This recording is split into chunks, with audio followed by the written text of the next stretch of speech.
নমস্কার দর্শক, খাইবার গিরিপথ চ্যানেলে আপনাদেরকে স্বাগত জানাই। নিরামিষ এই পদটির সাথে কম বেশি সবাই আপনারা পরিচিত। শুরু করা যাক তবে আজকের রান্না। প্রথমে চলুক মোচা বেছে নেওয়ার পর্ব। ভালো করে মোচা বেছে নেওয়ার পর্ব শেষ করে কড়াইতে জল দিয়ে মোচার ফুলগুলো দিয়ে নুন হলুদ দিয়ে ভাপিয়ে নেওয়ার জন্য ঢাকা দিয়ে দেব।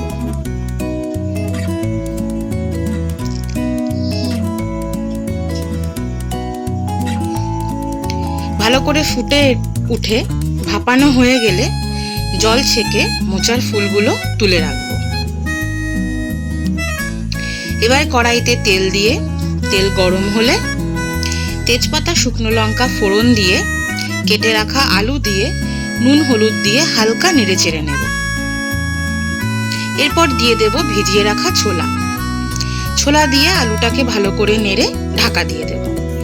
আলু সিদ্ধ হয়ে এলে ঢাকা খুলে চিড়ে রাখা কাঁচা লঙ্কা এবং জিরে গুঁড়ো দিয়ে আবারও ভালো করে নেড়ে চেড়ে নিতে হবে।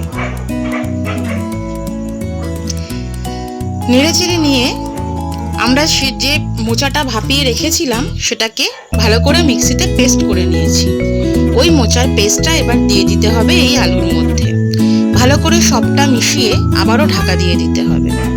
কিছুক্ষণ পর ঢাকা খুলে স্বাদ মতো চিনি, গুঁড়ো গরম মশলা দিয়ে ভালো করে মিশিয়ে নিয়ে উপর থেকে সামান্য পরিমাণ ঘি ছড়িয়ে দিতে হবে সুন্দর গন্ধের জন্য।